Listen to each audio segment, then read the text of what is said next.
Hello friend,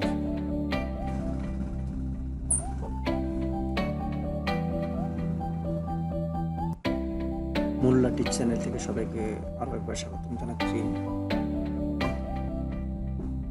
আশা করি সবাই ভালো আছেন। বন্ধুগণ, আজ আমরা যে টিউটোরিয়ালটি করব সেটা হলো কিভাবে ফেস থেকে এই যে স্পটগুলো দেখতে পাচ্ছেন ওগুলোকে রিমুভ করে কীভাবে সুন্দর একটি ফেস আমরা পরিণত করতে পারি, তার উপর আমি ফটোশপে আজ একটি টিউটোরিয়াল দেখব। আশা করি টিউটোরিয়ালটি আপনারা শুরু থেকে শেষ পর্যন্ত দেখবেন, কারণ টেনে টেনে দেখলে টিউটোরিয়ালটি বা আপনারা কিছুই শিখতে পারবেন না। তো তাহলে চলুন কথা না বলে আমরা টিউটোরিয়ালটি শুরু করি। টিউটোরিয়ালটি শুরু করার আগে বলে দিচ্ছি, যারা এখনো আমার চ্যানেলটি সাবস্ক্রাইব করেন নাই তারা অবশ্যই আমার চ্যানেলটি সাবস্ক্রাইব করে নেবেন এবং বেল বাটনটি অবশ্যই অন করে দিবেন, যাতে আমি পরবর্তী কোনো ভিডিও আপলোড করার পর তার নোটিফিকেশন আপনার কাছে খুব সহজেই পৌঁছে যায়। বন্ধুগণ, প্রথমে আমাদেরকে ফটোশপটি ওপেন করতে হবে। আমি ফটোশপ ওপেন করে রেখেছি। আপনারা দেখতে পাচ্ছেন এই যে ফেসটা, এটাকে আমরা আজ পরিবর্তন করব।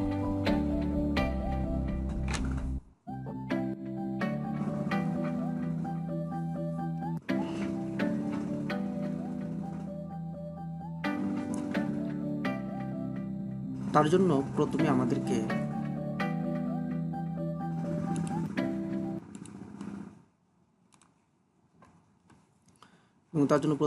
এই যে লেয়ারটি আসছে, যে পিকচারটা আমরা নিলাম সেটাকে আমরা কপি করে নেব। এখান থেকে এটাকে একটা ডুপ্লিকেট কপি করে নেব। কপি করে আমরা যেটা কপি করলাম সেটার উপরে আমরা ওই লেয়ারটা অরিজিনাল যেটা আছে সেটা থেকে যাবে, আমরা ওই কপি যে ইমেজটা আছে তার উপরে আমরা কাজ করব। তো তার জন্য প্রথমে আমরা কুলন স্টাম্প টুলটাকে আমরা সিলেক্ট করব। কুলন স্টাম্প টুলটা হলো ঠিক এইটা, এই টুলটাকে আমরা সিলেক্ট করব। এটার একটা শর্টকাটও আছে, সেটা হলো এস। আমরা যখন এস প্রেস করব ঠিক আমাদের এই টুলটা সিলেক্ট হয়ে যাবে। এই টুলটা সিলেক্ট করার পর আমরা ঠিক যেই জায়গাটা স্পট, তার পাশে যে জায়গাটা ক্লিন আছে সেই ক্লিন জায়গাটায় আমরা অল্টার চেপে ধরে আমরা মাউসের রাইট বাটন ক্লিক করে ঠিক যে জায়গাটা স্পট আছে সেই জায়গাটার মধ্যে আমরা গিয়ে ক্লিক করব। তার আগে বলে দিচ্ছি, উপরে যা দেখতে পাচ্ছেন অপাসিটি বা ফ্লো, এই যে অপাসিটি এবং ফ্লো, ঠিক আছে, দুইটাকে আপনারা 100% করে নেবেন। এখানে আমার অল্প করে দেওয়া আছে, তো এই দুইটাকে 100% করে নেবেন। এরপর দেখুন আমি এখানে অল্টার প্রেস করে এটাকে এখানে প্রেস করে যখন এখানে ক্লিক করব, তো তার দেখতে পাচ্ছেন যে ঠিক এই জায়গাটা যেরকম ছিল ঠিক স্পট জায়গাটা ঠিক ওই রকম হয়ে গেছে। এইভাবে যদি আপনার মনে করেন যে যদি এরকমটা মনে হয় যে আমি যে জায়গাটা স্পটটাকে সরাতে চাচ্ছি ওই জায়গাটা একটু বেশি হাইলাইট হয়ে যাচ্ছে, তাহলে উপর থেকে অপাসিটি যে আছে তা একটু কম করে নেবেন। আমি আবার 80 করে নিলাম। তারপর আমি এখানে আবারও প্রেস করে আমি যখন নিচে চাপ দেব, দেখুন এখন আমার এটা খুব সুন্দর বা ভালো দেখাচ্ছে। যতক্ষণ কুলন স্টাম্প টুলটি ব্যবহার হচ্ছে ততক্ষণ আমি ভয়েস মিউট রাখবো, শুধু কাজ করে যাব। পরবর্তীতে আবার আপনাদের কাছে আসবো।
দেখুন এখানে একটা কথা অবশ্যই মনে রাখবেন, কারণ এই কথা বলে গেলে চলবে না ফটোশপে কাজ করার ক্ষেত্রে।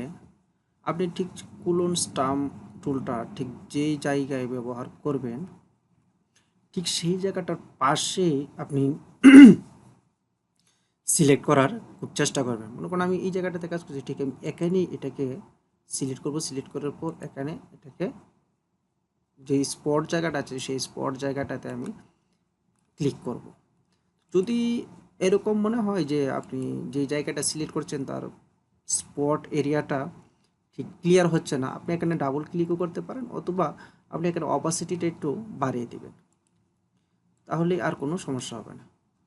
দেখুন আমি ঠিক কাজটা একবার একদম নর্মালি করতেছি, কারণ খুব গর্জিয়াস আমি করব না, কারণ আপনাদেরকে দেখানোর জন্য আপনাদের বোঝার ক্ষেত্রে এটা খুবই ভালো, কারণ আমি তেমন একটা মেকআপ এটাতে ব্যবহার করব না। আমি শুধু জাস্ট আপনাদেরকে দেখিয়ে দেবো কীভাবে স্পট এরিয়াগুলো রিমুভ করা যায়। কারণ ফটোশপে আপনি যে কোনো চেহারাকে আপনি খুব সহজেই সেইটাকে আপনার ইচ্ছে মতো এডিট করতে পারবেন, টোটালি পরিবর্তন করে ফেলতে পারবেন। কিন্তু আমি ওরকম গর্জিয়াস কোনো মেকআপ দিয়ে দেখাবো না আপনাদের, কারণ হলো তাহলে ফেজের অনেকটাই আপনার চেঞ্জ হয়ে যায়, কিন্তু আমি ঠিক অতটুকু চেঞ্জ দেখাবো না। আমি যেরকম ফেজটা এখানে আছে ঠিক সেরকম করেই তুলে ধরার চেষ্টা করব।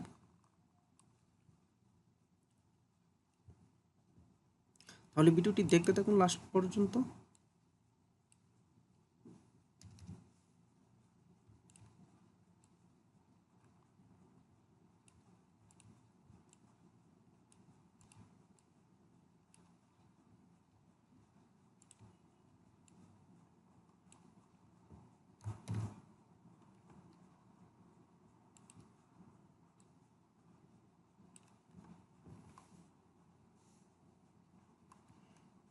এখন আমরা এখানে ব্রাশ টুলটি ব্যবহার করব। ব্রাশ এই আপনারা নিশ্চয়ই দেখতে পাচ্ছেন এই যে টুলটি আছে এটা হলো আমাদের ব্রাশ টুল। ব্রাশ মানে বুঝতেই পারছেন আপনারা, ব্রাশ হলো রং করা। আমরা এখানে ব্রাশ টুলটি সিলেক্ট করার পর আমরা তারপরে এই ঘরটাতে ক্লিক করব। আমরা এই ঘরটাতে ক্লিক করব। এই ঘরটাতে ক্লিক করার পর আমাদের এরকম একটি রং তৈরি করার ডায়লগ বক্স আসবে। তো এই ঘরটাতে ক্লিক করার পর আমরা এখান থেকে রংটা সিলেক্ট করে নেব, কোন রং দিয়ে আমরা ফেসটাকে ব্রাশ করব। তো ফেসটাকে ব্রাশ করার জন্য আমরা ঠিক ফেসটা যেই রঙের আছে ঠিক সেখানেই আমরা যদি নেই, আমরা যখন এখানে এই পেন তাহলে দেখুন এখানে ঠিক সেম রঙটা এখানে আমার এই ডায়লগ বক্সটাতে সিলেক্ট হয়ে যাবে। আমি এখানে ওকে করব। ওকে করার পর দেখুন এখন যদি আমি ব্রাশ করি, দেখুন ঠিক আমি যেই রঙটা সিলেক্ট করেছি সেই রঙ দিয়ে আমি ব্রাশ করতে পারতেছি। তো ব্রাশ করার জন্য ঠিক আপনাদেরকে অবশ্যই মনে রাখতে হবে এখানে যে অপাসিটি আছে বা ফ্লো আছে, অপাসিটিটি আপনাদেরকে বেশি কার্যকর। কারণ অপাসিটি যদি ব্রাশের রঙটা আপনাদের বেশি হয়ে যায় বা মনে হচ্ছে খুব রঙটা একটু কড়া দেখাচ্ছে, তাহলে আপনারা এই ব্রাশ থেকে এখানে অপাসিটিটা কম বেশি করে নেবেন। তো আমি এখন ব্রাশ দিয়ে আমি রং করব এবং ব্রাশটাকেও আমি আর একটু বড় করে নেব। ব্রাশটাকে বড় করার জন্য দেখুন এখানে সাইজ আছে, এখানে এই যে এই ঘরটাতে ব্রাশ সাইজ দেওয়া আছে, আপনারা এখান থেকে ইচ্ছে মতো করে নিতে পারবেন। অথবা যদি তার একটা শর্টকাটও আছে, সেটা হলো এন্টারের উপরে যে স্ল্যাশ আছে স্ল্যাশের বাম পাশে যেটা থার্ড ব্র্যাকেট যেটা ডান পাশেটা সেটা দিলে, সেটা যদি আপনি চাপেন তাহলে বড় হবে দেখুন, আর বাম পাশেটা চাপলে ব্রাশটা ছোটো হবে। তো এখন আমরা ব্রাশ দিয়ে ইচ্ছে মতো রং করব ঠিক আমাদের যতটুকু রঙের প্রয়োজন।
আমাদের ব্রাশের রঙের কাজটা মোটামুটি শেষ। আমরা এখন যে লিপসটা আছে, ঠোঁটটা, এই ঠোঁটটার মধ্যে আমরা এখন আরেকটু কালার করে দেবো, কারণ একটু যদি আমরা লাল করে দিই সেটা, তাহলে দেখতে আমাদের আরেকটু ভালো লাগবে। তাহলে ঠোঁটটাকে লাল করার জন্য আমরা ব্রাশে ঠিক আগের মতো আবারও ঠিক ঠোঁটের মধ্যে যে কালারটা আছে এই কালারটাকে আমরা সিলেক্ট করব। কালারটাকে আমরা সিলেক্ট করার পরে এখানে আমরা চাইলে রংটাকে আরেকটু গাঢ় করে নিতে পারি, যেহেতু এটা লাল।